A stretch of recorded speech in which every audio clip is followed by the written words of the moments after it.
그녀의 손이 조심스럽게 제 뺨을 어루만졌습니다. 그 손길은 떨리고 있었어요. 저는 그녀의 손을 잡아 제 입술에 가져갔습니다. 손등에 부드럽게 키스를 하자 그녀의 눈에 촉촉한 눈물이 고였어요. 그것은 슬픔의 눈물이 아니라 오랜 시간 마음속에 담아두었던 사랑이 흘러넘치는 순간이었습니다. 안녕하세요. 제 이름은 김동철이고 올해 65살입니다. 작년에 35년간의 공무원 생활을 마치고 퇴직했습니다. 월 연금이 300만 원 이상 나와서 경제적으로는 안정된 편입니다. 61살인 아내 박서연과 결혼한 지 34년이 넘었고 아들과 딸이 하나 있습니다. 아들, 딸 둘 다 결혼해서 각자 가정을 꾸리고 살고 있어요. 아내는 평생 전업주부로 살았습니다. 그녀의 삶은 오직 가정을 위해 존재했습니다. 저는 아내가 늘 그 자리에 있을 것이라 믿어 의심치 않았습니다. 그러나 몇 달 전부터 아내의 행동이 조금씩 이상해지기 시작했어요. 처음에는 별것 아닌 것 같았는데 지금 생각해보니 그때부터 이미 미묘한 신호들이 있었던 것 같습니다. 가장 눈에 띈 변화는 외모에 신경 쓰기 시작한 거였어요. 평소에는 집에서 편한 옷만 입고 지냈는데 갑자기 외출할 때마다 옷을 골라 입더라고요. 화장도 예전보다 진하게 하기 시작했고 립스틱 색깔도 빨간색으로 바뀌었어요. 제가 오늘 화장 진하게 했네 하고 물어보면 아내는 나이 들어서 좀 더 신경 써야지 이런 식으로 대답했습니다. 처음에는 나이가 들면서 자신을 가꾸고 싶어 하는 건가 싶었어요. 그저 자연스러운 변화라고 생각했습니다. 그런데 향수 냄새도 강해졌어요. 원래는 향수를 거의 안 뿌렸는데 어느 순간부터 진한 향수 냄새가 나기 시작했거든요.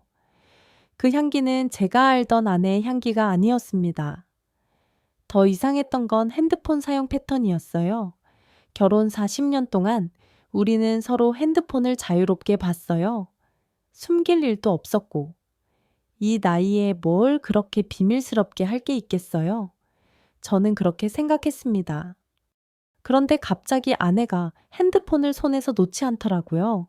화장실 갈 때도 핸드폰을 들고 가고 샤워할 때도 욕실 선반에 올려두고 들어갔어요. 그리고 문자나 전화가 오면 저한테 화면을 보여주지 않으려고 뒤로 돌리거나 급하게 확인하더라고요. 제가 누구한테서 연락 왔어? 하고 물으면 그냥 친구야. 이렇게만 대답했어요. 예전 같으면 누구누구가 뭐라고 했다. 이렇게 자세히 말해줬는데 말이에요. 그녀의 행동 하나하나가 제 마음속에 작은 의문들을 심기 시작했습니다. 귀가 시간도 늦어지기 시작했어요. 평소에는 오후 6시면 집에 들어왔는데 9시, 10시까지 늦어지는 날이 많아졌습니다. 처음에는 퇴직해서 집에만 있어서 제가 예민해진 건가 싶었어요. 아내도 나름대로 스트레스가 있을 수 있고 친구들과 만나는 시간이 필요할 수도 있잖아요. 저는 아내를 이해하려고 노력했습니다. 그런데 결정적인 순간이 왔어요. 어느 금요일 저녁이었는데 아내가 친구들과 저녁 약속이 있어서 늦을 것 같다고 하고 나갔어요. 밤 10시가 넘어도 안 들어와서 전화했더니 조금만 더 있다가 갈게 라고 하는데 목소리가 이상했어요. 술을 마신 것 같기도 하고 뭔가 조심스러워하는 듯한 느낌이었어요. 제 마음속에는 알 수 없는 불안감이 스며들기 시작했습니다. 그날 밤 12시가 넘어서야 들어왔는데 향수 냄새가 평소보다 더 진했고 화장도 좀 지워진 상태였어요. 그날부터 본격적으로 의심이 들기 시작했어요. 혹시 아내가 다른 남자와 무슨 일이 있는 건 아닐까? 이 나이에 그런 일이 있을 리 없다고 생각했지만 아내의 변화는 너무나 뚜렷했거든요. 며칠 더 지켜보니까 패턴이 보이더라고요. 특히 금요일이나 토요일에 늦게 들어오는 경우가 많았고 그럴 때마다 핸드폰을 더욱 조심스럽게 다뤘어요. 한 번은 아내가 샤워하러 들어간 사이에 핸드폰이 울렸어요. 화면에 재훈이라는 이름이 떠 있더라고요. 처음 보는 이름이었어요. 그런데 문자 미리 보기로 오늘 만나서 정말 즐거웠어요. 내일도 보고 싶네요. 라는 내용이 살짝 보였어요. 그 순간 머리가 하얘졌어요. 아내한테 다른 남자가 이런 문자를 보낸다고 급하게 핸드폰을 원래의 자리에 놓았는데 가슴이 쿵쾅거렸어요. 아내가 샤워에서 나오자마자 핸드폰을 확인하더니 뭔가 답장을 보내는 것 같았어요. 그날 밤은 잠을 못 잤어요. 계속 그 문자 내용이 머릿속에 맴돌더라고요. 오늘 만나서 즐거웠다는 말이 무슨 뜻인지, 재훈이라는 사람이 누구인지 정말 궁금했어요. 저는 더 이상 참을 수 없었어요. 확실한 증거를 봐야겠다고 생각했어요. 그래서 아내가 자는 사이에 핸드폰을 몰래 확인해 봤습니다. 핸드폰을 켜보니까 재훈이라는 사람과 주고받은 문자들이 엄청 많았어요. 내용을 보고 정말 충격을 받았어요. 오늘도 생각나요. 당신과 함께 있을 때가 가장 편해요. 남편 몰래 만나는 게 조마조마하지만 기대돼요. 이런 내용들이 가득했어요. 아내가 보낸 문자도 있었는데 저도 재훈 씨만 생각해요. 이런 기분이 이 나이에도 있는 게 신기해요. 남편한테는 절대 들키면 안 돼요. 이런 내용이었어요. 더 올라가서 보니까 몇 달 전부터 연락을 주고받기 시작한 것 같았어요. 처음에는 안녕하세요. 오늘 날씨가 좋네요. 이런 일상적인 대화였는데 점점 친밀해지더라고요. 특히 충격적이었던 건 만나는 약속에 대한 대화였어요. 오늘은 카페에서 만날까요? 지난번 그 식당 분위기 좋았어요. 이런 내용들이 있었어요. 저는 손이 떨렸어요. 이게 정말 제 아내가 보낸 문자인가 싶었어요. 40년을 함께 산 아내가 다른 남자와 이런 관계를 맺고 있다니 아내가 깨는 것 같아서 급하게 핸드폰을 원래 자리에 놓았는데 제 손이 너무 떨려서 제대로 놓지도 못했어요. 아내가 나오자마자 또 핸드폰을 확인하더라고요. 그 모습을 보니까 더욱 확신이 들었어요. 정말 다른 남자와 바람을 피우고 있구나. 그날 밤 저는 더 이상 참을 수 없어서 아내에게 직접 물어보기로 했어요. 저녁을 먹고 난 후 거실에서 TV를 보고 있는 아내에게 다가갔습니다. 심장이 쿵쾅거렸지만 진실을 알아야겠다고 생각했어요. 여보, 재훈이라는 사람이 누구야? 그 말이 나오자마자 아내의 얼굴이 순간 하얘졌어요. 손에 들고 있던 리모컨이 떨어질 뻔했고 당황하는 기색이 역력했습니다. 몇 초간 침묵이 흘렀어요. 왜, 왜 그런 걸 물어봐? 아내의 목소리가 떨리고 있었어요. 이미 답은 나와 있는 것 같았지만 저는 확실히 하고 싶었습니다. 핸드폰에서 문자 온 거 봤어. 그 사람이 누구냐고? 아내는 한참 동안 말을 못하더니 고개를 숙이고 손으로 얼굴을 가렸어요. 그리고 어깨가 떨리기 시작했습니다. 결국 울기 시작했어요. 미안해. 정말 미안해. 40년을 함께 살면서 이런 아내의 모습을 본 적이 없었어요. 제 마음이 무너져 내리는 기분이었습니다. 그럼 정말 다른 남자와 바람 피운 거야. 저는 떨리는 목소리로 물었어요. 아직도 믿고 싶지 않았거든요.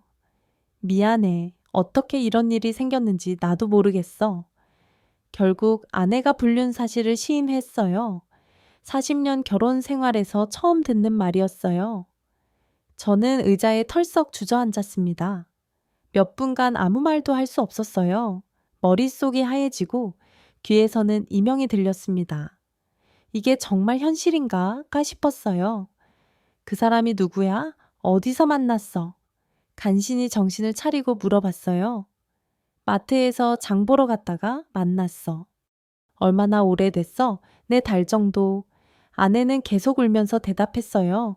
4달이라니. 그동안 저는 전혀 모르고 지냈던 거예요. 바보 같은 남편이었구나 싶었습니다. 그런데 아내는 울면서도 변명을 늘어놓기 시작했어요. 나도 당신과 오래 살면서 외롭고 힘들었어. 당신은 일만 하고 집에 와서도 나한테는 관심이 없었잖아. 저는 정말 어이가 없었습니다. 평생 가족을 위해 성실하게 일했는데 그게 관심이 없다는 이유가 된다니. 그래서 바람을 피운 거야. 그 사람을 만나면 내가 살아있는 것 같았어. 누군가가 나를 여자로 봐주는 기분이었어. 정말 기가 막혔어요. 하지만 더 알고 싶었습니다. 그 재훈이라는 사람은 어떤 사람이야? 67살, 혼자 사는 남자야. 부인이 병원에 암으로 입원해 있다고 했어. 그 말을 듣고 더욱 화가 났어요. 부인이 아파서 병원에 입원해 있다는 남자와 바람을 피웠다니. 그런 남자가 제대로 된 사람일 리가 없잖아요. 그날 밤 우리는 큰 싸움을 했습니다. 저는 배신감에 치를 떨었고 아내는 자신도 힘들었다며 반발했어요. 결국 아무 결론 없이 각자 방에서 잤는데 저는 한숨도 잘 수 없었습니다. 다음 날부터 집안 분위기가 완전히 바뀌었어요. 서로 말도 안 하고 밥도 따로 먹고 정말 어색했습니다. 며칠이 지나도 제 마음이 정리가 안 됐어요. 며칠이 지나도 그의 마음은 정리되지 않았다. 아내가 불륜을 시인했지만 그 재훈이라는 남자가 어떤 사람인지 너무 궁금했다. 정말 혼자 사는 사람인지, 어떻게 아내를 꼬신 건지, 그에게 어떤 매력이 있는 건지 알고 싶었다. 자신의 40년 결혼 생활을 뒤흔든 그 남자의 정체를 파헤치고 싶었다. 그래서 아내가 외출한 사이에 그는 다시 핸드폰을 확인해 보았다. 이번에는 좀 더 자세히, 그리고 더 많은 정보를 얻기 위해 문자 내용뿐만 아니라 연락처와 사진까지 꼼꼼히 확인했다.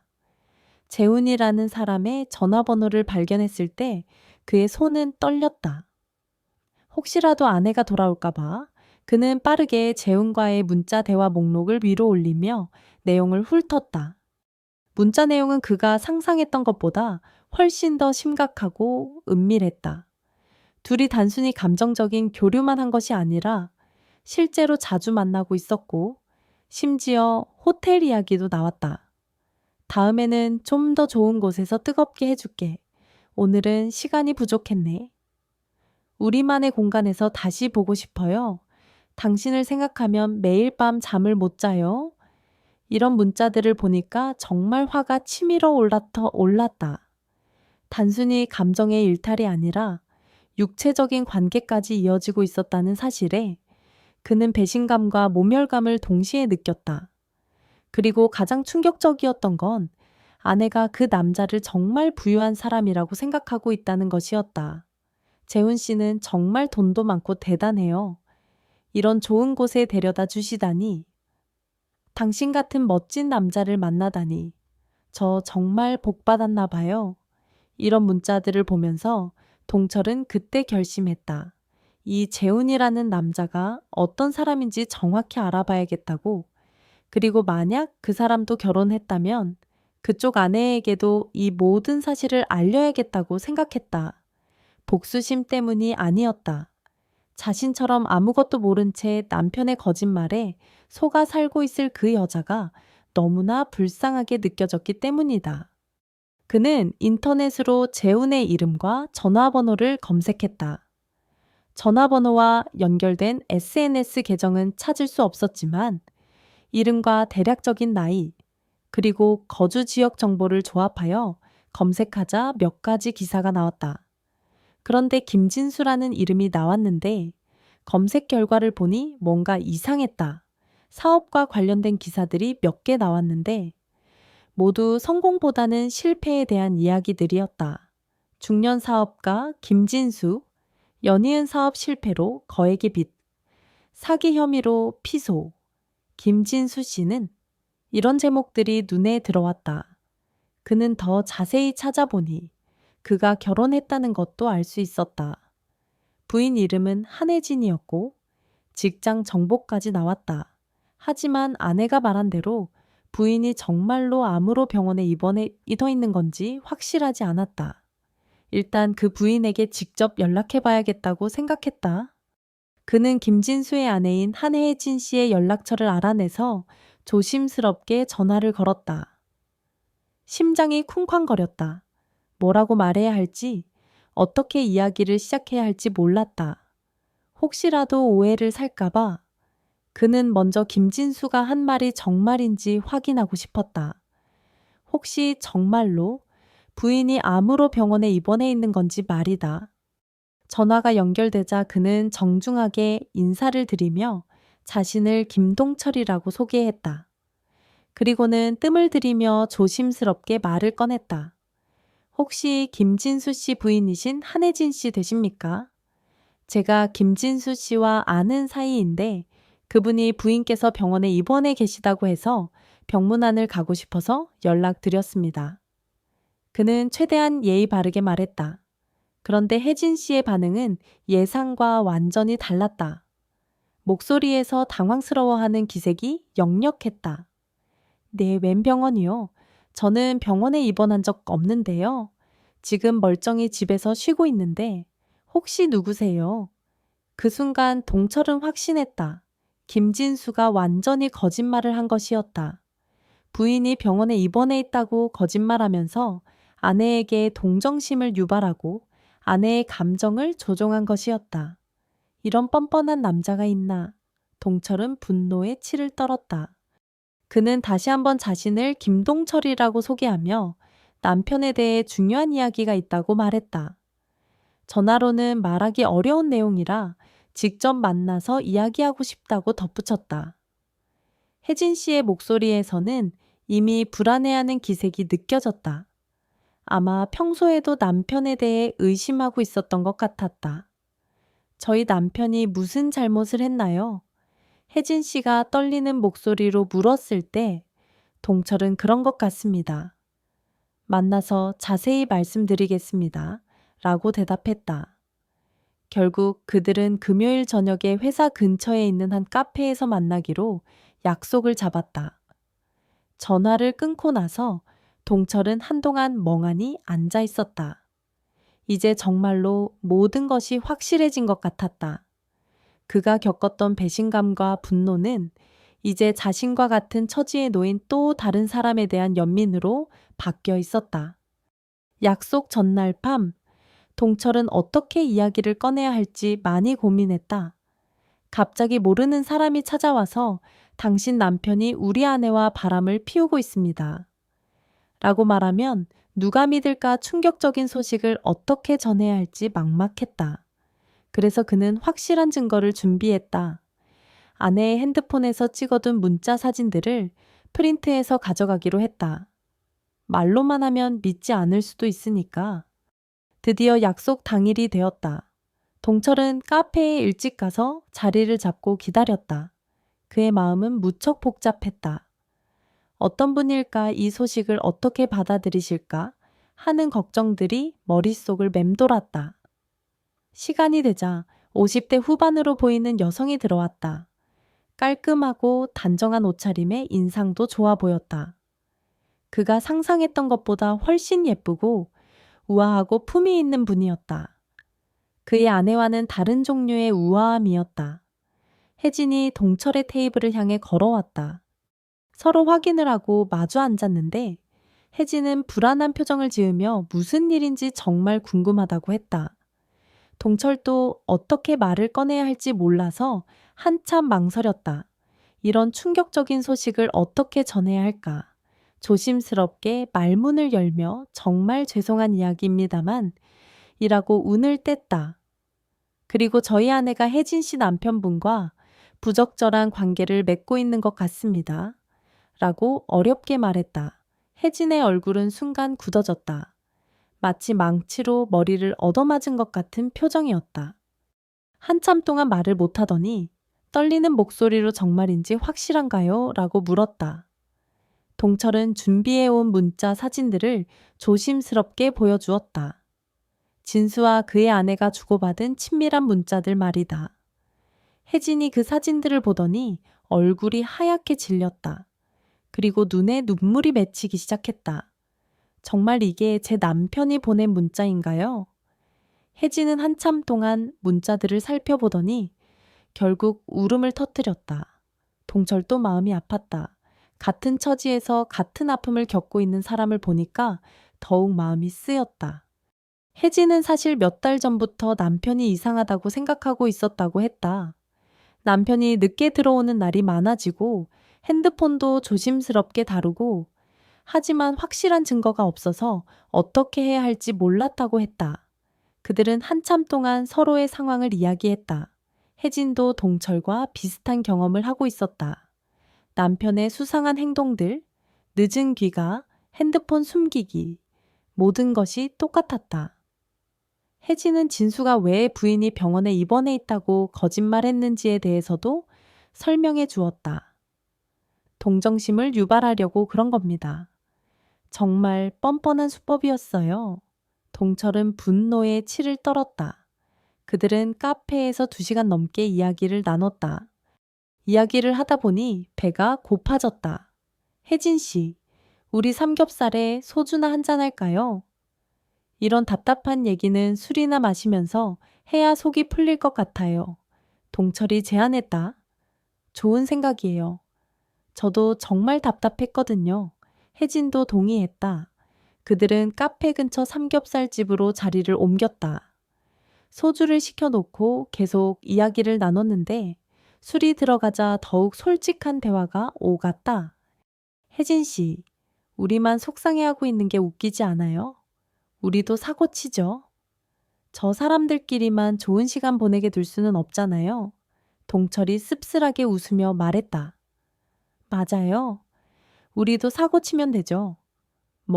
술에 취하면서 그들은 점점 대담해졌다. 서로 배신당한 처지라는 동질감도 있었고 오랫동안 억눌렸던 감정들이 올라오기도 했다. 혜진 씨, 우리 진짜로 한번 해볼까요? 동철이 조심스럽게 물었다. 네, 우리 배우자들이 그렇게 하고 있는데 우리도 한번 해요. 술김에 나온 말이었지만 그 순간 그들은 서로를 바라봤다. 혜진 씨의 눈에서도 동철과 같은 마음이 보였다. 정말 그렇게 할까요? 네, 좋아요. 그들은 삼겹살집을 나와 근처 모텔로 향했다. 걸어가는 동안 아무 말도 하지 않았지만 서로의 마음은 통하고 있었다. 모텔 방에 들어가자마자 어색한 침묵이 흘렀다. 2사람 모두 이런 상황이 처음이었다. 하지만 술의 힘인지 아니면 서로에 대한 동질감 때문인지 그들은 자연스럽게 가까워졌다. 그들의 마음속에는 복수심, 외로움, 그리고 알 수 없는 기대감이 뒤섞여 있었다. 어색한 침묵 속에서 그들은 서로를 바라보았다. 2사람 모두 이런 상황이 처음이었다. 40년 가까이 한 사람만을 바라보며 살아온 이들에게는 낯설고 두려운 순간이었다. 하지만 술의 힘인지 아니면 서로 배신당했다는 동질감 때문인지 그들은 자연스럽게 가까워졌다. 혜진은 불안한 목소리로 물었다. 동철 씨, 저희 이거 괜찮은 건가요? 동철은 그녀의 손을 조심스럽게 잡았다. 모르겠어요. 하지만 지금은 그냥 외롭지 않았으면 좋겠어요. 그의 말에 혜진은 고개를 끄덕였다. 그녀의 눈빛에는 동철과 같은 외로움이 담겨 있었다. 그들은 서로를 바라보며 천천히 가까워졌다. 처음에는 조심스럽게 손을 잡았고 그 다음에는 어색하게 포옹했다. 혜진의 손이 따뜻하고 부드러웠다. 오랫동안 잊고 있었던 설렘이 가슴 깊은 곳에서 올라왔다. 동철은 40년 넘게 한 사람만 안아봤는데 다른 사람을 안는다는 것이 이렇게 낯설면서도 위로가 되는 것인 줄 몰랐다. 혜진의 천이 동철의 손에 전해지면서 오랫동안 얼어붙어 있던 그의 마음이 녹아내리는 기분이었다. 동철 씨, 저도 정말 오랜만이에요. 이런 기분, 혜진이 속삭였다. 동철도 저도 마찬가지예요. 이런 감정이 아직 남아있는 줄 몰랐어요. 라고 말했다. 그들은 서로의 외로움과 상처를 어루만져 주듯이 조심스럽게 사랑을 나눴다. 젊은 시절의 격정적인 사랑이 아니라 서로를 위로하고 따뜻하게 감싸주는 그런 깊은 교감이었다. 혜진은 정말 아름다웠다. 57살이라는 나이가 믿어지지 않을 정도로 우아하고 매력적이었다. 그들은 말없이 서로를 바라보며 천천히 하나가 되어갔다. 침대에 앉아 서로의 눈을 들여다보는 순간 시간은 멈춘 듯 했다. 혜진의 깊은 눈동자 속에서 동철은 자신과 비슷한 상처와 외로움을 보았다. 그리고 동시에 다시 시작하고 싶은 용기도 함께 읽을 수 있었다. 혜진의 손이 조심스럽게 동철의 뺨을 어루만졌다. 그 손길은 떨리고 있었다. 동철은 그녀의 손을 잡아 자신의 입술에 가져갔다. 손등에 부드럽게 키스를 하자 그녀의 눈에 촉촉한 눈물이 고였다. 그것은 슬픔의 눈물이 아니라 오랜 시간 마음속에 담아두었던 사랑이 흘러넘치는 순간이었다. 괜찮아요. 동철이 작은 목소리로 물었다. 혜진은 말없이 고개를 끄덕였다. 그녀의 미소에는 안도감과 설렘이 함께 담겨 있었다. 그들에게는 더 이상 말이 필요하지 않았다. 서로의 숨결, 눈빛, 손길이 모든 것을 말해주고 있었으니까 배신과 상처로 얼룩진 마음들이 서로를 통해 치유되어 가는 느낌이었다. 젊은 날의 사랑이 열정과 욕망으로 가득 찼다면 그들의 이 순간은 이해와 공감, 그리고 위로로 채워져 있었다.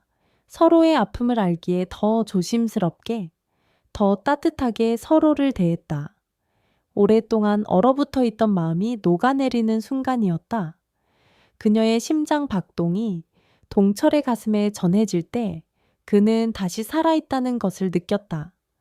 혜진의 실루엣은 한 폭의 그림처럼 아름다웠다. 곡선을 따라 흐르는 달빛이 그녀의 아름다움을 더욱 돋보이게 했다. 당신은 정말 소중해요. 동철이 그녀의 귀가에 속삭였다. 혜진의 눈에서 다시 눈물이 흘러내렸다. 동철은 그 눈물을 자신의 입술로 닦아 주었다. 이것이 진정한 위로라는 것을, 진정한 사랑이라는 것을 그 순간 깨달았다. 그들은 서로의 상처를 어루만지며 함께 치유되어 가고 있었다. 동철은 이 순간을 영원히 기억하고 싶다고 생각했다. 외로움의 긴 터널을 지나 마침내 서로를 만난 그들의 이 밤을 모든 감각이 깨어나고 모든 상처가 치유되는 이 특별한 시간을 마지막 순간이 다가오자 그들은 서로를 더 단단히 끌어안았다. 마치 서로를 놓치지 않으려는 듯이, 마치 이 순간이 꿈처럼 사라질까 두려운 듯이. 그리고 그 순간 그들은 함께 모든 것을 내려놓았다. 과거의 아픔, 불안한 미래에 대한 걱정, 세상의 시선, 그 모든 것을, 남은 것은 오직 현재 이 순간, 그들 둘뿐이었다. 서로의 숨결을 느끼며 심장 박동이 하나의 리듬을 찾아가는 완벽한 조화의 순간이었다. 모든 것이 끝난 후 그들은 말없이 서로를 아는 채 누워 있었다. 이 평화로운 침묵 속에서 그들은 서로에게 가장 필요한 것을 주고 있었다.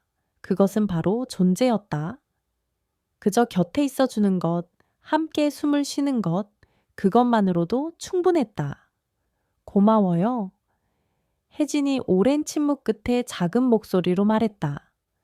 제가 더 고마워요. 동철은 진심으로 대답했다.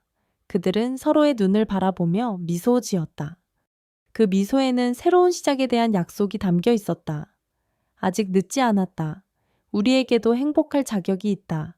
그런 조용한 다짐이었다. 창밖으로 새벽이 밝아오고 있었지만 그들에게는 이제 막 인생의 새로운 장이 시작되고 있었다. 그 주말 이후 동철과 혜진은 본격적으로 새로운 관계를 시작했다. 일주일에 서너 번씩 만나면서 서로에 대해 더 많이 알아갔다.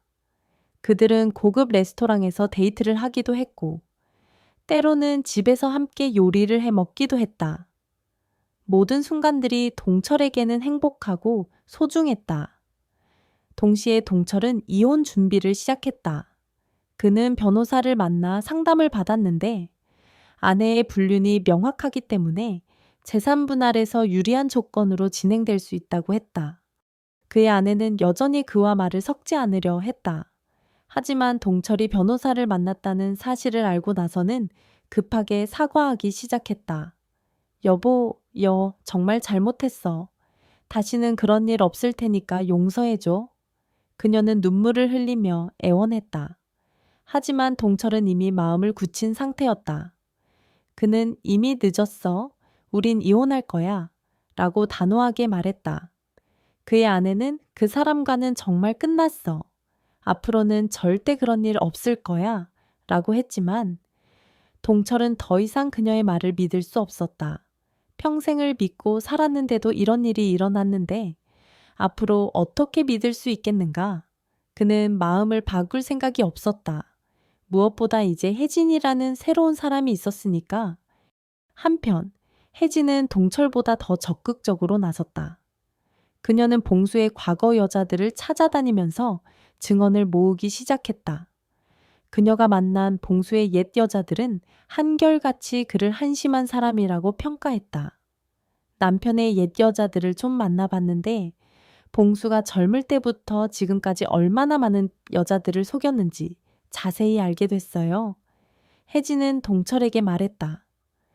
그리고 그녀는 그 증언들을 모아서 동네에 소문을 내기 시작했다. 67살 사기꾼, 바람둥이 조심하라는 소문이 동네 아줌마들 사이에서 퍼지기 시작했다. 슈퍼에서도, 미용실에서도, 동네 카페에서도 봉수 이야기가 나왔다. 그 사람 때문에 아는 집도 이혼했다는 이야기, 부인이 병원에 있다고 거짓말하고 다닌다는 이야기, 돈도 없으면서 부자인 척하고 다닌다는 이야기들이 입에서 입으로 전해졌다. 이런 소문들이 퍼지면서 봉수는 동네에 있기 어려워졌다. 어디를 가도 손가락질 받고 아는 사람들이 피하기 시작했다. 그런데 재미있는 일이 일어났다. 봉수와 동철의 아내가 처음에는 함께 살기 시작한 것이었다. 혜진은 동철에게 우리 남편과 부인분이 같은 집에서 살고 있다는 소문이 있다고 전했다. 어디서 사는지 물어보니 봉수가 고시원에 있다가 동철 씨 부인 원룸으로 들어갔대요. 동철은 처음에 충격을 받았다. 그들이 정말 사랑해서 함께 살기로 했나 보다 싶었다. 하지만 얼마 지나지 않아 문제가 생기기 시작했다. 봉수가 완전히 빈털터리라는 것이 드러나면서 동철의 아내가 생활비를 모두 감당해야 하는 상황이 된 것이었다. 동네 소문에 따르면 봉수가 돈이 하나도 없어서 집세부터 생활비까지 모두 동철의 아내가 내고 있다고 했다. 그리고 봉수는 집에서 놀기만 하고 가끔 다른 여자들과 연락하는 것도 들켰다고 했다. 결국 2달 정도 지나서 그들은 크게 싸우고 헤어졌다. 동철의 아내는 봉수의 진짜 모습을 알게 되면서 완전히 환멸을 느낀 것이다. 동네에서는 그들이 서로를 원망하며 헤어졌다는 소문이 돌았다.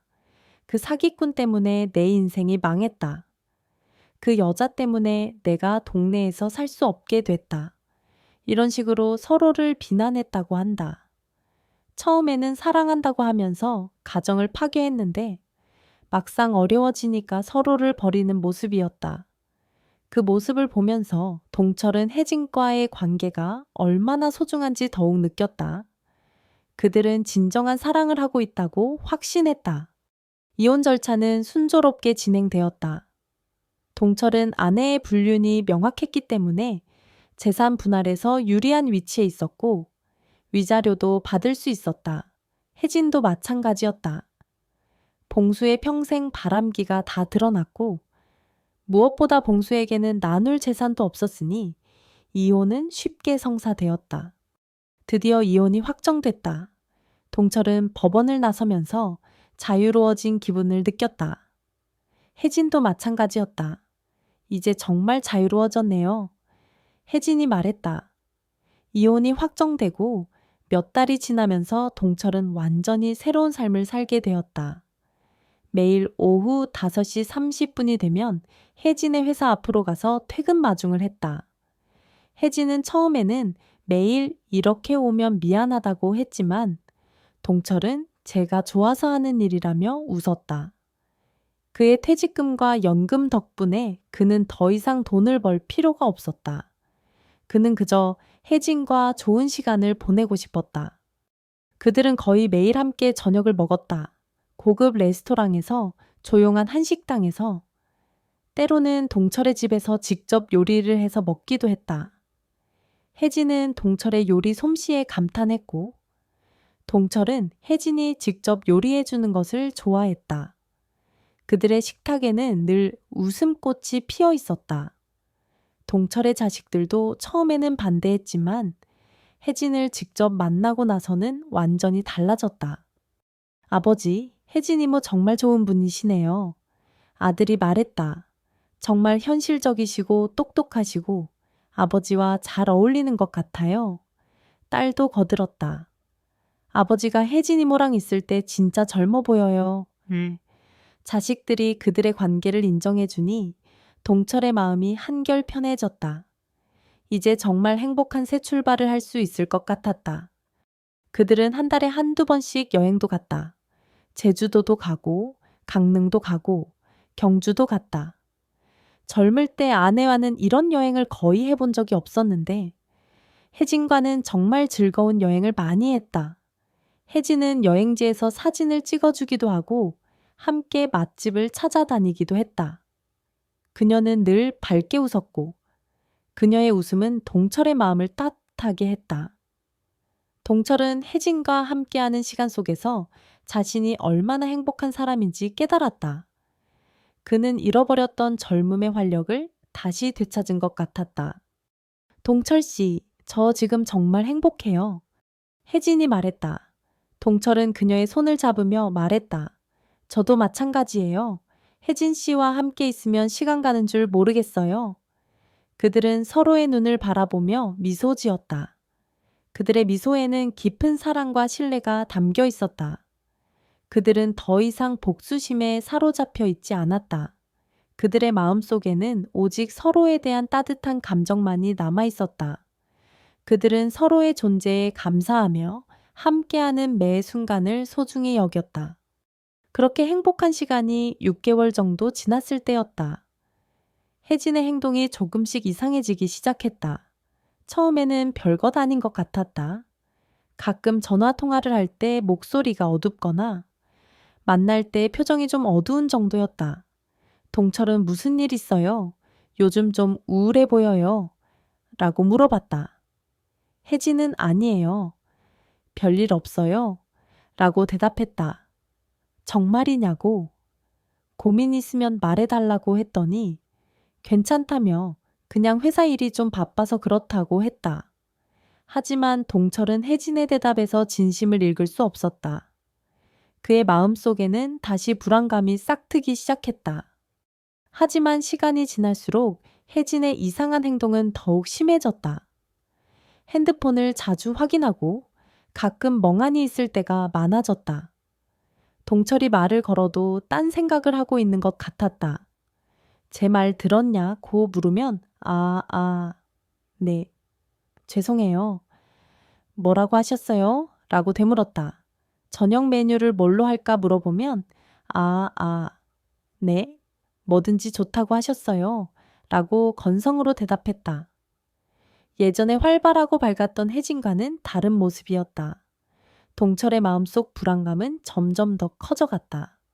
그러던 어느 날 혜진이 갑자기 이상한 말을 했다. 자신이 옛날 생각이 많이 있고 난다고 했다. 어떤 옛날 생각요? 동철이 물었다. 남편과 함께했던 시간들, 좋았던 추억들이요. 동철은 이해할 수 없었다. 평생 바람둥이였던 봉수를 왜 그리워하는 건지. 무슨 말씀이세요? 봉수가 그렇게 나쁜 사람이었잖아요. 동철이 말했다. 그래도 젊었을 때는 좋은 시간도 있었어요. 혜진의 표정은 뭔가 숨기고 있는 것 같았다. 혹시 아직도 봉수를 생각하고 있는 건 아니죠? 동철이 물으니 혜진은 아니에요. 그런 게 아니에요. 라고 부인했지만 그녀의 눈빛은 흔들리고 있었다. 며칠 후 동철은 충격적인 사실을 알게 되었다. 혜진이 봉수와 몰래 만나고 있었던 것이다. 그날은 평소처럼 혜진의 회사 앞으로 마중을 가려고 했는데 일이 일찍 끝나서 예정보다 30분 먼저 도착했다. 회사 앞에서 기다리고 있는데 혜진이 회사에서 나오는 모습이 보였다. 그런데 혼자가 아니었다. 봉수와 함께 나오고 있었다. 처음에는 우연히 마주친 건가 싶었지만 둘의 모습을 보니 그게 아니었다. 자연스럽게 대화를 나누고 있었고 봉수가 혜진의 가방을 들어주기도 했다. 동철은 숨어서 지켜봤다. 혜진과 봉수가 근처 카페로 들어가는 것을 보았다. 30분 정도 지나서 그들이 나왔는데 헤어질 때 봉수가 혜진의 손을 잡는 것도 보았다. 그 순간 동철의 머리가 하얗게 질렸다. 혜진이 자신을 속이고 봉수를 만나고 있었던 것이다. 그날 밤 동철은 혜진과 만났을 때 직접 물어봤다. 혜진 씨, 오늘 봉수 만났죠? 혜진의 얼굴이 순간 하얗게 질렸다. 어떻게? 제가 봤어요. 회사 앞에서 같이 나오는 거.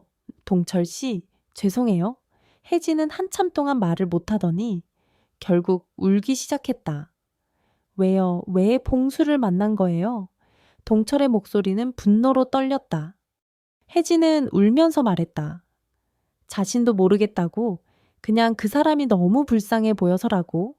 불쌍하다고 그 바람둥이가 동철이 분노에 가득 찬 목소리로 물었다. 혜진은 그 사람이 정말 많이 변했다고, 진짜로 후회하고 있고 자신에게 돌아와 달라고 한다고 했다. 그래서 만난 거냐고 물으니 처음에는 거절했었는데 계속 연락해서 한 번만 만나 달라고 해서 만났다고 했다. 동철은 정말 어이가 없었다. 그렇게 행복하게 지내던 혜진이 봉수에게 다시 넘어간다니. 봉수가 뭐라고 했는지 물어보니 자기가 잘못했다고, 진짜 사랑하는 건 자신뿐이라고, 앞으로 절대 바람 안 피우겠다고 했다는 것이다. 그 말을 믿어요? 동철이 물으니 혜진은 모르겠어요. 라고 답했다. 혜진은 그 사람이 너무 초라해 보여서 동철 씨가 자신에게 해준 것처럼 누군가는 그 사람도 따뜻하게 대해줘야 하는 거 아니냐고 했다. 동철은 혜진을 이해할 수 없었다. 평생 바람둥이였던 남자를 왜 다시 받아들이려고 하는 건지, 그럼 저는 어떻게 되는 거예요? 동철이 물었다. 혜진은 정말 죄송하다며 동철 씨는 정말 좋은 분이라고 했다. 그런데 뭐냐고 물으니 그래도 봉수는 자신이 30년을 함께 산 사람이라며 좋든 싫든 자신 인생의 일부라고 말했다. 그날 밤 그들은 크게 싸웠다. 동철은 혜진을 이해할 수 없었고 혜진은 자신도 어쩔 수 없다고 했다. 혜진은 동철에게 자신의 마음을 모르겠다고, 머리로는 동철이 좋은 사람이라는 것을 알지만 마음이 자꾸 봉수에게 간다고 했다. 그럼 저는 뭐예요? 그냥 놀잇감이었나요? 동철이 물었다. 그런 게 아니에요. 동철 씨와의 시간도 정말 행복했어요. 그런데 그녀는 말을 잇지 못했다. 동철은 그녀의 눈을 보며 그런 게 아니라 자신은 봉수 없이는 살 수 없는 것 같다. 고 말하는 것 같다는 느낌을 받았다. 아무리 나쁜 짓을 해도 자신에게는 필요한 사람이라고 동철은 혜진을 이해할 수 없었다. 평생 바람을 피우고 거짓말을 했던 남자를 왜 그렇게 놓지 못하는 건지. 그 후로 일주일 동안 혜진과 연락이 되지 않았다. 동철이 전화해도 받지 않았고 문자도 답장이 없었다. 동철은 그녀가 완전히 자신을 떠났다는 것을 직감했다. 일주일 후 혜진에게서 연락이 왔다. 만나서 이야기할 수 있을까요? 동철은 진실을 확인하고 싶었다. 네, 만나요. 카페에서 만난 혜진은 많이 야위어 있었다. 일주일 동안 많이 고민했다는 것이 보였다. 동철 씨, 정말 죄송해요. 뭐가 죄송한가요? 동철은 이미 답을 알고 있었다. 저 봉수에게 돌아가기로 했어요. 그 말을 듣는 순간 동철의 마음이 무너져 내리는 것 같았다. 혜진은 동철 씨가 저에게 정말 잘해주신 거 알아요. 행복했어요. 라고 말했다. 그런데 저는 봉수 없이는 안 되는 것 같아요. 그 사람이 아무리 나쁜 짓을 해도 저에게는 필요한 사람이에요. 혜진은 울면서 말했다. 30년을 함께 살면서 정이 들었나 봐요. 그 사람의 나쁜 점도 다 알지만 그래도 제가 돌봐줘야 할 사람이라는 생각이 들어요. 그럼 저는 어떻게 되는 거예요? 동철이 물었다. 혜진은 동철 씨는 혼자서도 잘 살 수 있잖아요. 연금도 나오고 자식들도 있고 라고 대답했다. 그런데 봉수는 정말 아무것도 없어서 저 아니면 돌봐줄 사람이 없어요. 혜진은 잠시 망설이더니 더 솔직한 말을 덧붙였다. 그리고 솔직히 말씀드리면 동철 씨는 좋은 분이지만 전 남편에 비해서는 조금 사이즈가 부족한 것 같아서 그 말을 듣는 순간 동철의 자존심이 완전히 무너져 내렸다. 혜진이 그런 이유로 자신을 떠난다니 정말 치욕적이었다. 동철은 혜진의 마음을 이해할 수 없었다. 하지만 이미 마음을 정한 사람을 붙잡을 수는 없었다. 혜진 씨가 그렇게 결정했다면 어쩔 수 없죠. 동철은 그렇게 말하고 자리에서 일어났다. 동철 씨, 정말 고마웠어요. 동철 씨 덕분에 행복한 시간을 보낼 수 있었어요. 혜진이 마지막 인사를 건넸지만 동철은 속으로 몹시 자존심이 상했다. 사실 그도 자신의 사이즈가 좀 작다는 것을 알고 있었지만 그동안 아내는 한 번도 그런 불평을 한 적이 없었기 때문이었다. 오히려 항상 만족한다고 말해 주었었는데 그렇게 혜진과의 관계는 허무하게 끝이 났다. 그렇게 행복했던 시간들이 다 무엇이었나 싶었다. 특히 마지막에 들은 그 말 때문에 자존심이 많이 상했다. 혜진이 떠나고 나니 정말 외로웠다. 6개월 동안 매일 함께 시간을 보냈는데 갑자기 혼자가 되니까 견디기 어려웠다. 그리고 무엇보다 남자로서의 자존심이 많이 상해 있었다. 집에 혼자 있으면 혜진 생각만 났다. 함께 갔던 여행지, 함께 먹었던 음식, 함께 봤던 영화, 모든 것이 혜진과의 추억이었다. 그런데 마지막에 그런 이유로 자신을 버렸다는 생각을 하니 정말 자존심이 상했다. 그렇게 한 달 정도 지났을 때였다. 아내에게서 전화가 왔다. 여보, 안녕. 목소리 좀 들을 수 있을까? 처음에는 받기 싫었다. 하지만 너무 외로웠던 동철은 결국 전화를 받았다. 뭔 일이야? 할 말 있으면 빨리 해. 동철은 차갑게 말했다. 아내는 자신이 정말 힘들다고 혼자 사는 것이 이렇게 어려운 줄 몰랐다고 했다. 아내의 목소리에서 진심으로 힘든 기색이 느껴졌다. 동철이 그건 당신이 자초한 일이라고 했더니 아내는 알아. 내가 잘못했어. 라고 인정했다. 그런데 정말 후회하고 있어. 그 사람과는 진짜 끝났어. 봉수랑 끝났다고 동철이 놀라 물었다. 응. 그 사람이 원래 부인이랑 다시 합친 것 같아. 동철은 혜진과 봉수가 다시 헤어졌다는 것을 직감했다. 그 후로 아내는 가끔씩 전화를 했다. 처음에는 짧게 끊었지만 시간이 지나면서 조금씩 대화를 하게 되었다. 몇 번 더 통화를 하다 보니 아내도 많이 변한 것 같았다. 예전처럼 당당하지도 않고 많이 위축되어 있었다. 아내는 자신이 정말 바보 같았다며 40년을 함께 산 사람을 버리고 왜 그런 선택을 했을까 하고 후회한다고 했다. 동철이 이제 와서 후회해봐야 소용없다고 했더니 알아? 하지만 정말 미안해. 당신한테 너무 큰 상처를 줬어. 라고 말했다. 아내의 진심 어린 사과를 듣고 있으니 동철의 마음도 조금씩 누그러지는 것 같았다. 그리고 무엇보다 아내는 평생 그의 치즈가 작다고 불평한 적이 없었다는 생각이 들었다. 오히려 항상 만족한다고 말해 주었었다. 혜진이 자신을 떠난 이유 때문에 상처받았던 동철의 자존심이 아내의 말 한마디에 조금씩 회복되는 것을 느꼈다. 그는 아내와 있었던 40년의 시간이 혜진과 보냈던 6개월과는 비교할 수 없을 만큼 소중하다는 것을 깨달았다. 그러던 어느 날 아내에게서 전화가 다시 걸려왔다. 여보, 우리 다시 시작할 수 없을까? 아내는 조심스럽게 물었다. 동철은 처음에는 말도 안 된다고 생각했다. 겨우 몇 달 전에 자신을 배신하고 집을 나갔는데 이제 와서 다시 시작하자니 하지만 혼자 지내는 시간이 길어지면서 점점 외로움이 커졌다. 혜진에게 받은 상처, 특히 마지막에 들은 그 치욕적인 말 때문에 자존심도 많이 상해 있었다. 그런데 문득 아내는 평생 단 한 번도 그런 불평을 한 적이 없었다는 생각이 들었다. 오히려 항상 만족한다고 말해 주었었다. 글쎄, 쉽지 않을 것 같은데, 동철이 말했다. 아내는 알아. 그런데 우리 둘 다 혼자서는 외로워. 그리고 아이들도 우리가 다시 합치기를 바라고 있다고 하더라고. 정말 그랬다. 아들과 딸이 가끔 아버지, 어머니랑 다시 생각해 보시면 안 될까요? 어머니가 정말 반성하고 있어요. 혼자 살면서 많이 힘들어 하시더라고요.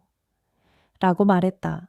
자식들의 말을 듣고 있으니 동철도 마음이 흔들렸다.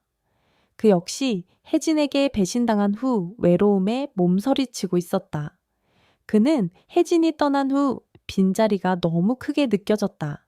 40년 결혼 생활에서 처음으로 느껴보는 공허함이었다.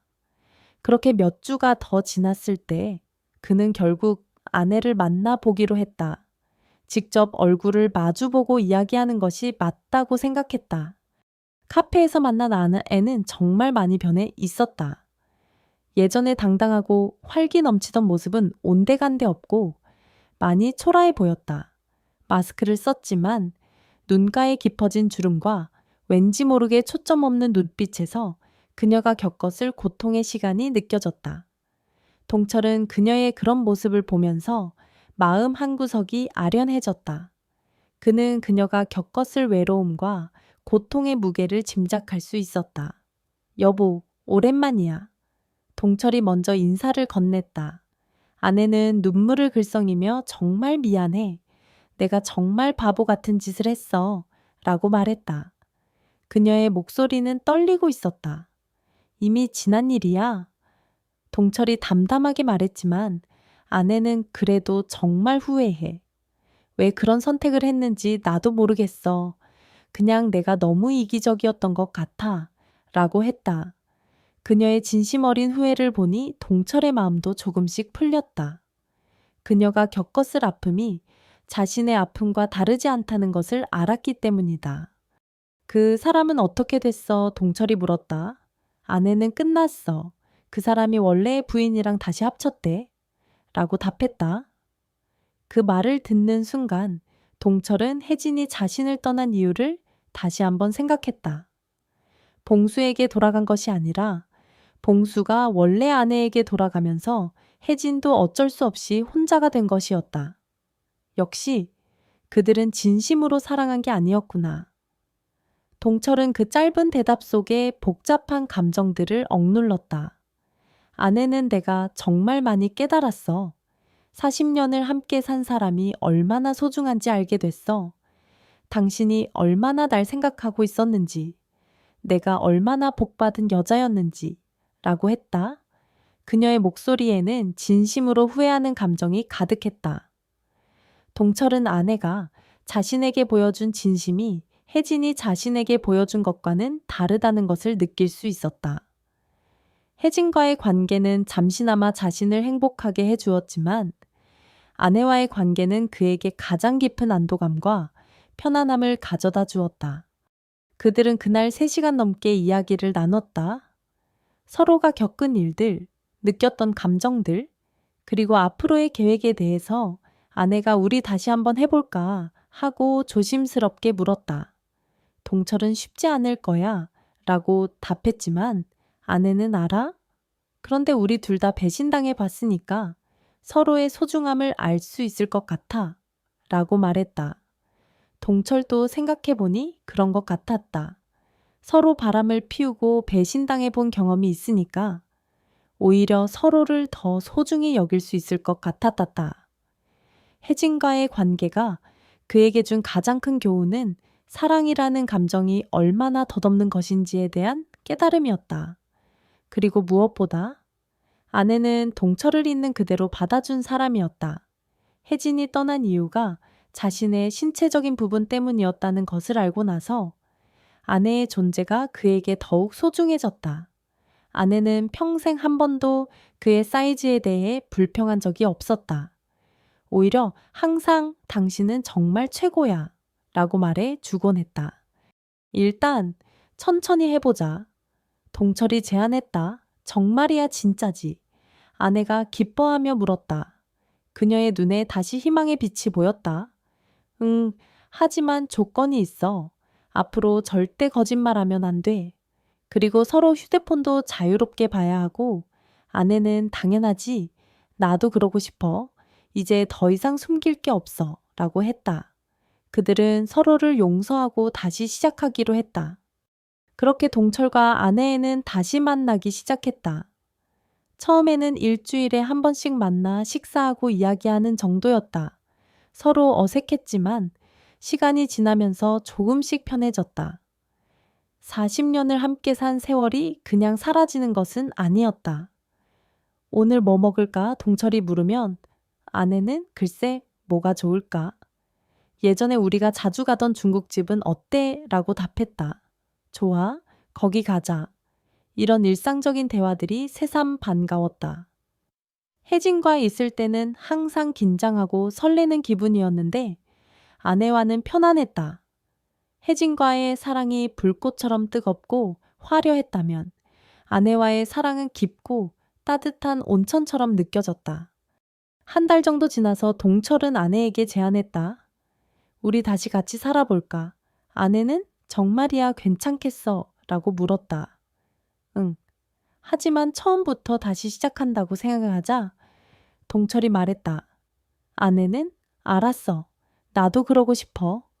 라고 답했다. 그녀의 얼굴에는 진정한 기쁨과 감사함이 가득했다. 두 사람은 서로의 손을 잡았다. 그들의 손길은 따뜻했고 그들의 마음속에는 이제 더 이상 외로움이나 분노가 아닌 서로에 대한 깊은 이해와 존중이 자리 잡고 있었다. 모든 것이 새롭게 시작되는 것 같았다.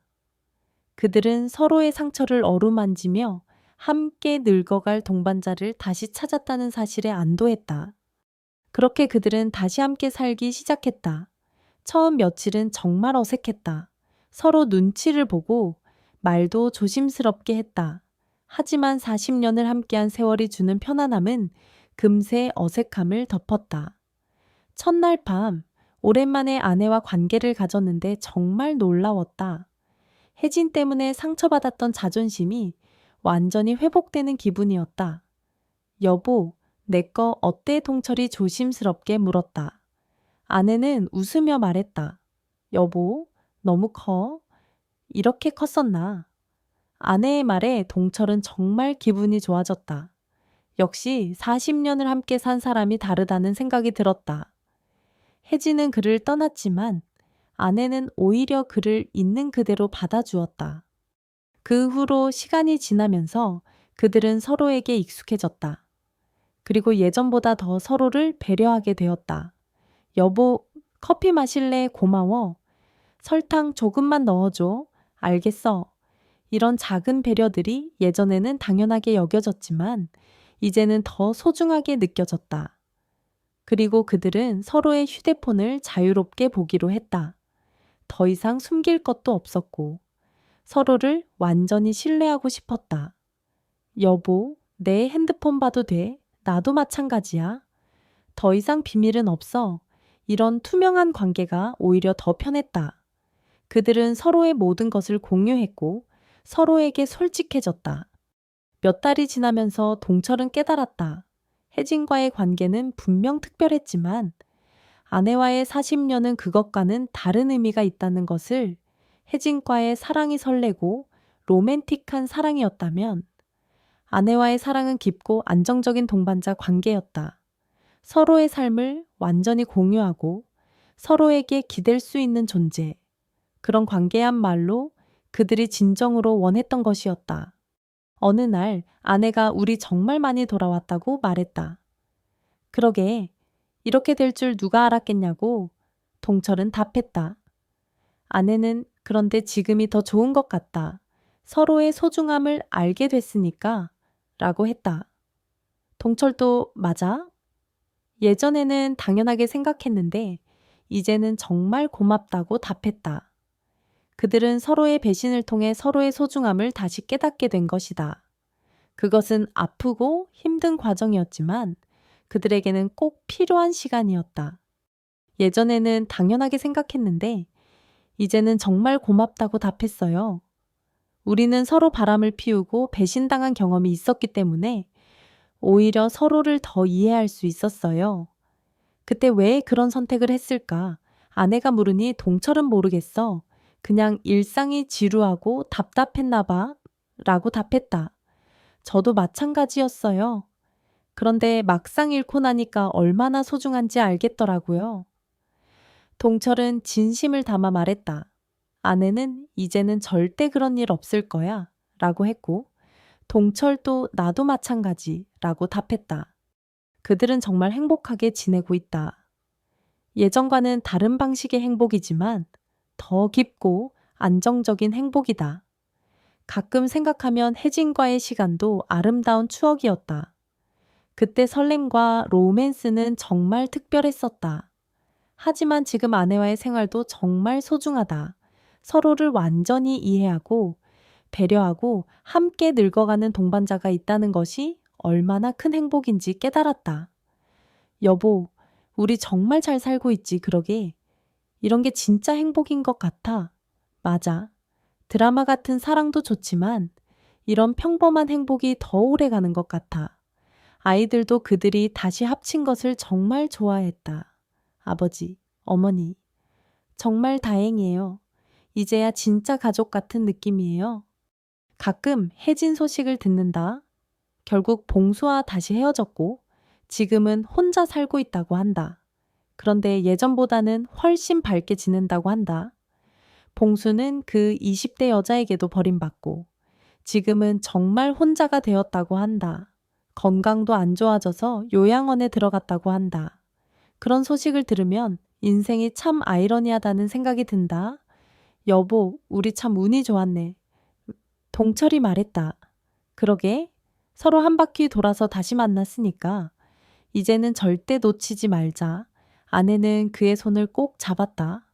당연하지. 이제는 서로의 소중함을 아니까 지금 돌이켜보면 그 모든 일들이 그들에게는 필요한 과정이었던 것 같다. 서로 바람을 피우고 다른 사람과 만나보고 배신당해보고 그 모든 경험을 통해서 진정한 사랑이 무엇인지 깨달았으니까 진정한 사랑은 설레고 로맨틱한 것만이 아니라 서로를 이해하고 배려하며 함께 늙어가는 것이라는 것을 알았다.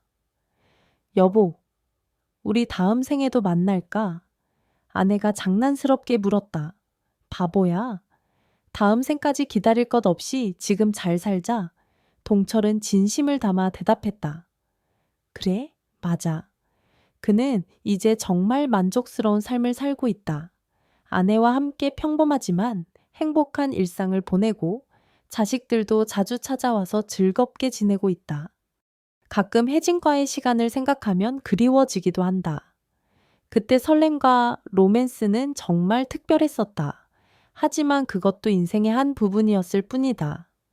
지금의 평범한 행복이 그에게는 더 소중하다. 마지막으로 이 이야기를 듣고 있는 분들에게 말하고 싶은 것은 인생은 정말 예측할 수 없다는 것이다. 동철도 이런 일을 겪게 될 줄 몰랐다. 하지만 어떤 일이 일어나도 포기하지 말라고. 때로는 돌아가는 것도 용기라고 말하고 싶다. 새로운 것만이 항상 좋은 것은 아니라고. 그리고 진정한 사랑은 나이나 형태에 상관없이 가능하다고 말이다. 그처럼 65세의 나이에 새로운 사랑을 경험할 수도 있고 또 다시 옛 사랑을 되찾을 수도 있다. 중요한 것은 솔직하게 자신의 마음을 들여다보고 진정으로 원하는 것이 무엇인지 아는 것이다. 동철은 지금 정말 행복하다. 아내와 함께 남은 인생을 평범하지만 따뜻하게 보낼 수 있어서 감사하다고 매일 느끼며 살고 있다. 여보, 우리 정말 잘 살고 있지? 아내가 물었다. 그러게, 이런 게 진짜 행복인 것 같아. 동철이 대답했다. 맞아. 드라마 같은 사랑도 좋지만 이런 평범한 행복이 더 오래 가는 것 같아. 아이들도 그들이 다시 합친 것을 정말 좋아했다. 아버지, 어머니, 정말 다행이에요. 이제야 진짜 가족 같은 느낌이에요. 가끔 혜진 소식을 듣는다. 결국 봉수와 다시 헤어졌고 지금은 혼자 살고 있다고 한다. 그런데 예전보다는 훨씬 밝게 지낸다고 한다. 봉수는 그 20대 여자에게도 버림받고 지금은 정말 혼자가 되었다고 한다. 건강도 안 좋아져서 요양원에 들어갔다고 한다. 그런 소식을 들으면 인생이 참 아이러니하다는 생각이 든다. 여보, 우리 참 운이 좋았네. 서로 한 바퀴 돌아서 다시 만났으니까 이제는 절대 놓치지 말자. 당연하지. 이제는 서로의 소중함을 아니까. 지금 돌이켜보면 그 모든 일들이 그들에게는 필요한 과정이었던 것 같다. 서로 바람을 피우고, 다른 사람과 만나보고, 배신당해보고, 그 모든 경험을 통해서 진정한 사랑이 무엇인지 깨달았으니까. 진정한 사랑은 설레고 로맨틱한 것만이 아니라 서로를 이해하고 배려하며 함께 늙어가는 것이라는 것을 알았다. 여보, 우리 다음 생에도 만날까? 아내가 장난스럽게 물었다. 바보야. 다음 생까지 기다릴 것 없이 지금 잘 살자. 동철은 진심을 담아 대답했다. 그래, 맞아. 그는 이제 정말 만족스러운 삶을 살고 있다. 아내와 함께 평범하지만 행복한 일상을 보내고 자식들도 자주 찾아와서 즐겁게 지내고 있다. 가끔 혜진과의 시간을 생각하면 그리워지기도 한다. 그때의 설렘과 로맨스는 정말 특별했었다. 하지만 그것도 인생의 한 부분이었을 뿐이다. 지금의 평범한 행복이 그에게는 더 소중하다. 마지막으로 이 이야기를 듣고 있는 분들에게 말하고 싶은 것은 인생은 정말 예측할 수 없다는 것이다. 동철도 이런 일을 겪게 될 줄 몰랐다. 하지만 어떤 일이 일어나도 포기하지 말라고. 때로는 돌아가는 것도 용기라고 말하고 싶다. 새로운 것만이 항상 좋은 것은 아니라고. 그리고 진정한 사랑은 나이나 형태에 상관없이 가능하다고 말이다. 그처럼 65세의 나이에 새로운 사랑을 경험할 수도 있고 또 다시 옛 사랑을 되찾을 수도 있다. 중요한 것은 솔직하게 자신의 마음을 들여다보고 진정으로 원하는 것이 무엇인지 아는 것이다. 동철은 지금 정말 행복하다. 아내와 함께 남은 인생을 평범하지만 따뜻하게 보낼 수 있어서 감사하다고 매일 느끼며 살고 있다.